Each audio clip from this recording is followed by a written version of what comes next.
A desert planet with twin suns. Why do I sense we've picked up another pathetic life form? Use my knowledge. Much to learn. You still have. Welcome back to Twin Sun Talks, folks. I'm your host, Jonah Liu. Thank you so much for listening. Welcome to this week's episode. I'm really excited for this one because if you know me and you know me as a Star Wars fan, I love the Clone Wars era. Clone Wars is my favorite show. It may be my favorite piece of Star Wars content in general, just collectively speaking. And today I'm going to be talking to y'all about some important but maybe not quite as prominent Jedi during this time period. So I'm not going to be talking about like Yoda or Mace Windu or Plo Koon. I'm going to save characters like those for character profiles and go more in depth into each of them individually. And I've already done that with Plo Koon and Obi-Wan Kenobi, so you can go back and look at those if you so choose. But these are going to be, like I said, a little more obscure, but I still think they're really cool and worth knowing about. So with that said, let's dive into ARC Trooper training. Gentlemen, who wants to be an ARC Trooper? I do, sir. Alright, so like I said, I'm going to be sticking strictly to the Clone Wars era Jedi, and for those of you who don't know, the Clone Wars was a galaxy-wide conflict between the Confederacy of Independent Systems and the Galactic Republic, basically trying to reunify the Republic with these systems that seceded before the war, and it was fought between the Grand Army of the Republic, the Clone Army, and the Confederacy of Independent Systems Army, the Droid Army. And so the Jedi were tasked with being generals in this conflict, regardless of their beliefs that they are not supposed to be warriors. They're supposed to be peacekeepers. So starting off this list, I have Ayla Sakura, and she's really, really cool. She's a Twi'lek female. She's hailed as an athletic and skilled fighter. She was apprenticed to Jedi Master Quinlan Vos, who I won't be talking about in this episode, but I will profile him sometime down the line. She mentored Ahsoka Tano when they were stranded on Mira Dune with an injured Anakin Skywalker. And with that said, I'll take this time, before I go more into Ayla, to talk about the fact that there are going to be spoilers for the Clone Wars throughout this episode. So if you haven't watched that in its entirety yet and you want to avoid those, then go ahead and pause this episode, finish that up. You can go back and listen to episodes 2 and 3 of this podcast if you want to hear my roadmap through it. And what that does is essentially makes it a little more manageable if you don't feel like you have time to watch the entire show. It just hits the most important things. So go and check that out if you haven't already. But if you don't care about spoilers, I'm going to keep on going with Ayla. Ayla Sakura was one of the generals of the 327th Star Corps alongside clone Marshal Commander Bly, so they were the ones with the yellow markations on their armor, and she was shot down by her troops on Felucia during Order 66. Next up, we have Kit Fisto, who is John Cox's favorite Jedi. Shout out John. He was a Nautolan Jedi, one of the most skilled duelists in the Order. He was a master of Form 1 of lightsaber combat, Shicho. He was amphibious, meaning he can breathe in and out of water, like others of his species. And he was very skilled in underwater combat. He was one of the few Jedi to survive a 1v1 with Grievous when infiltrating his lair. He had a very characteristic and charismatic smile, and he assisted the Mon Calamari during their civil war with the Quarren on the water world of Mon Cala. This was a full arc during the Clone Wars. He fought alongside Ahsoka Tano, Anakin Skywalker, and Prince Lichar of the Mon Calamari. He was killed when trying to arrest Darth Sidious alongside Mace Windu. The second to last to die, so he lasted almost as long, or second only to Mace Windu, but still didn't last super long for someone of his stature, which speaks to how powerful Darth Sidious actually is. Next up, we have Luminara Unduly, who is a Milaran.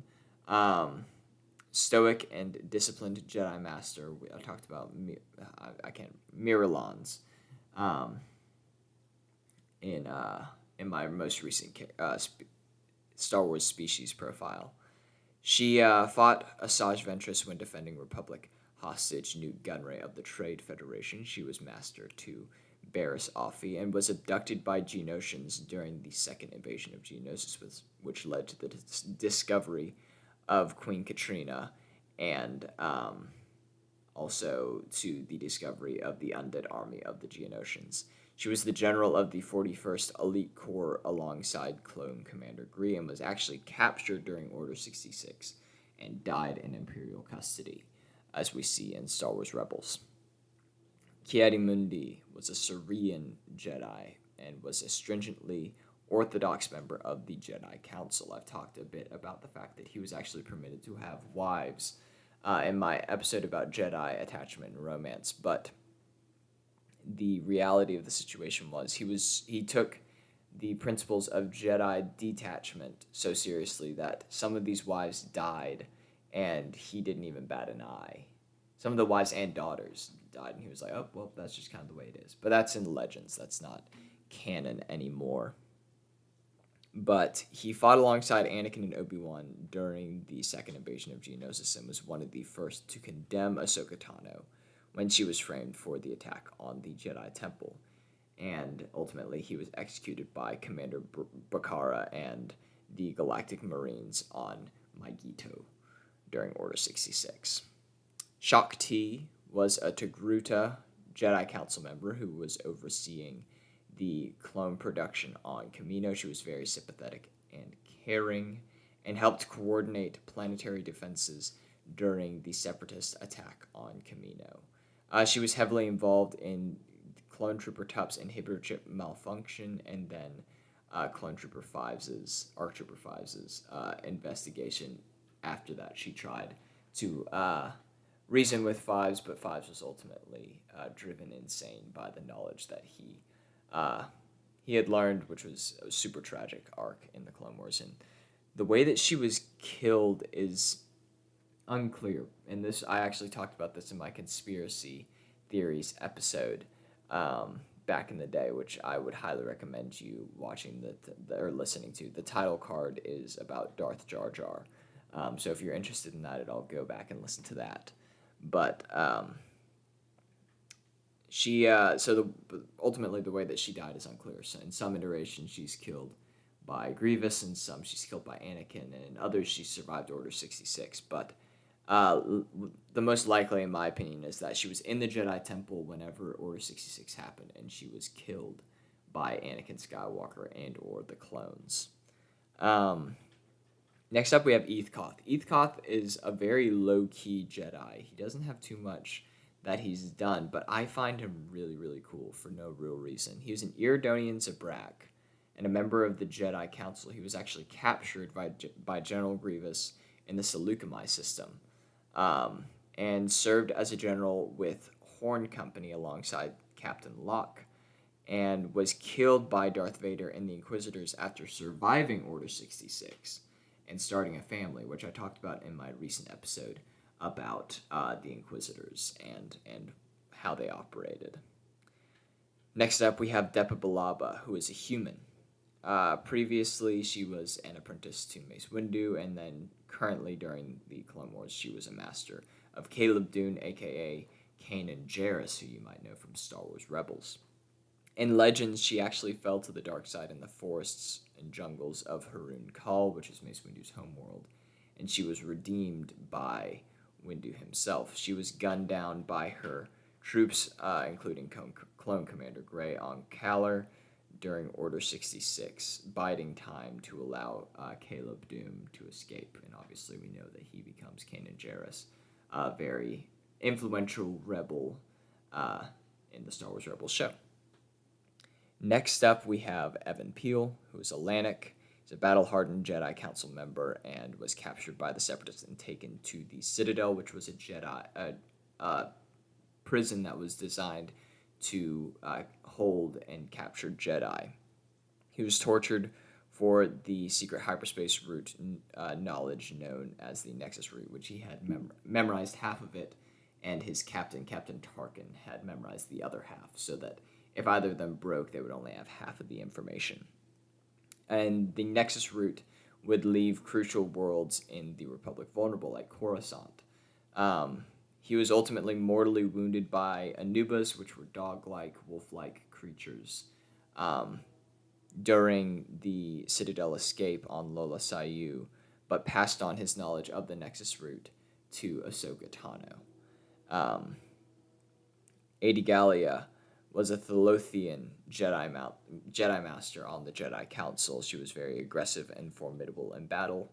She helped Obi-Wan and Anakin rescue Ethkoth from General Grievous, and she helped Obi-Wan Kenobi track down Darth Maul and Savage Opress to Florum, and was ultimately killed by Savage Opress there. He headbutted her with his horns and then stabbed her with his lightsaber.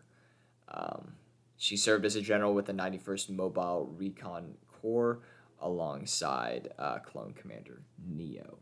And those are really cool looking clones too. I wish we had seen more of those in the Clone Wars, but say la vie.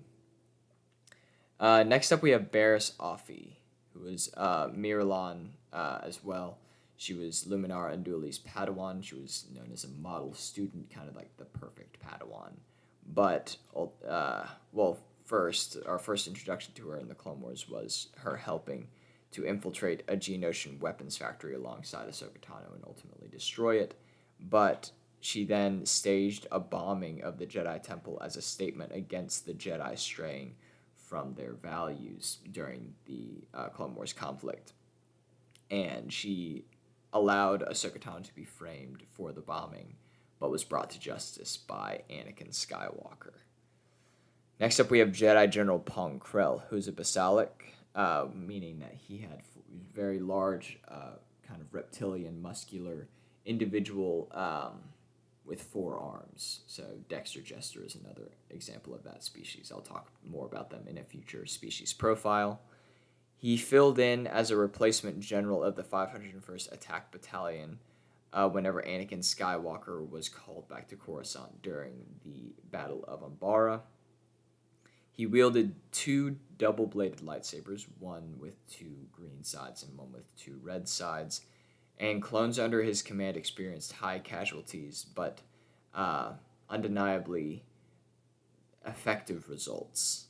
And ultimately, he betrayed the Jedi and the Republic, foreseeing that the Jedi and Republic would ultimately lose the war, and opted to essentially appeal to Count Dooku and betray the Republic, deliver the Umbara system back to the Separatists, and in hopes of becoming Count Dooku's new apprentice. And at the end of the day, he was, in fact, executed by his clones after being captured. He was executed by clone trooper Dogma.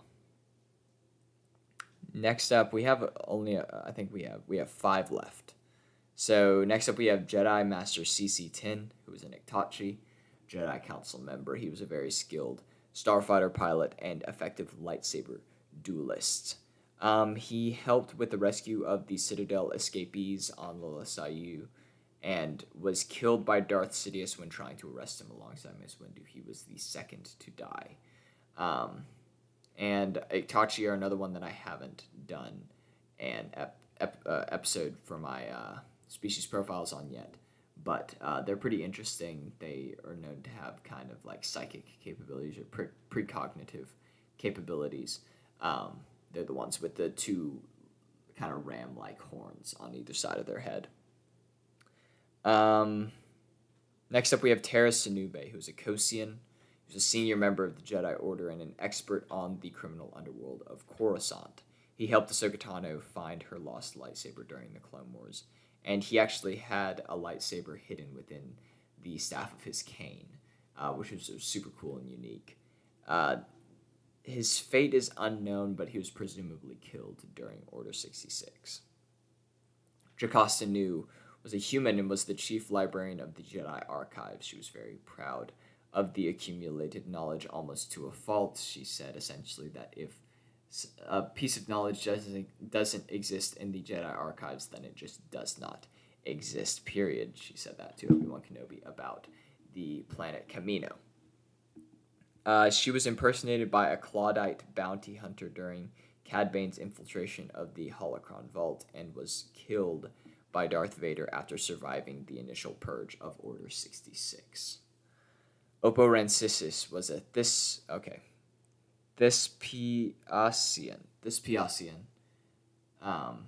Jedi and was one of the oldest members of the Jedi Council. He's the one with the big white Santa beard and the snake-like tail.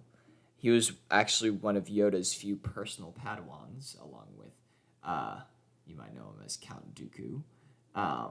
So Yoda didn't take on too many personal Padawans. He trained a lot of Jedi in groups of younglings and stuff like that, but very few of them were actually his personal Padawan, and Oppo Rancisis was one of them. He was very proficient in battle meditation, which was a force ability where you would a Jedi would essentially meditate during a large-scale fight and would use the force to boost morality in their own troops and promote kind of disunity and despair in their opponents to kind of shift the tide of battle in that way rather than through actual physical conflict.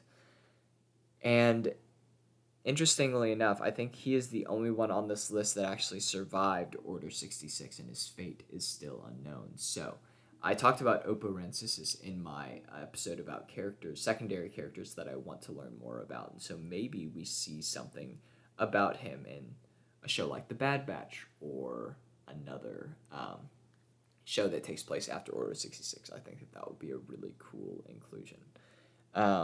Lastly, we have Jedi Master Sindralig, who is a human and the Battle Master of the Order, who is essentially the chief lightsaber instructor. He was also the head of Jedi Temple security, so he was in charge of all of the Jedi Temple guards who wielded the double-bladed yellow lightsabers. They were pretty cool.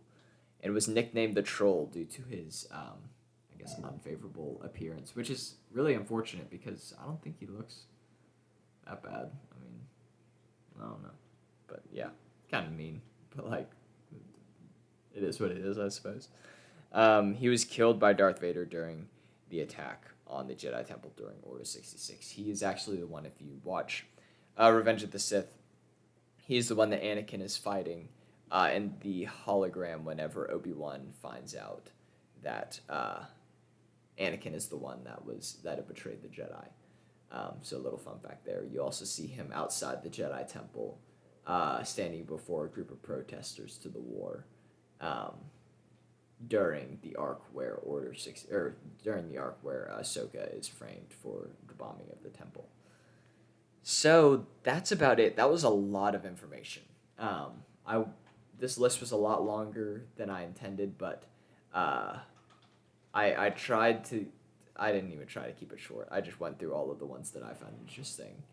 But I hope that y'all enjoyed it. If you want me to kind of clarify anything or go into more depth on any of these characters or something that I said about them, then feel free to let me know. I know that I can talk kind of fast whenever I kind of get into a groove. So if you want me to kind of expound upon anything, just let me know in the comments on YouTube or DM me on Instagram. Any of that sort of stuff. We're at Twin Sun Talks on Instagram and Twin Sun Talks Podcast on YouTube. Or email me twinsuntalks@gmail.com. Sorry, I can't talk today. It's been a minute. But it's all good. But this wouldn't be a proper episode if I didn't leave you with just a little bit more. Alrighty, so I just have a few honorable mentions because I was going to add these to the list, but I saw that it had already gotten so long that I decided to just kind of mention them briefly. So we have Bola Rapal, who is a Rhodian Jedi Master who was killed by Cad Bane during the Clone Wars after he was tortured to death for not giving up the secrets of the Kyber memory crystal, which had all of the Force-sensitive children in the galaxy on a list. Aegon Kohler was another Iridonian Zabrak Jedi who was present during the arrest attempt of Darth Sidious and was killed first, whenever he went alongside Mace Windu, CC-10, and Kit Fisto. Nadar Veb was Kit Fisto's Padawan, who was killed by General Grievous. He was a Mon Calamari Jedi. He was very arrogant and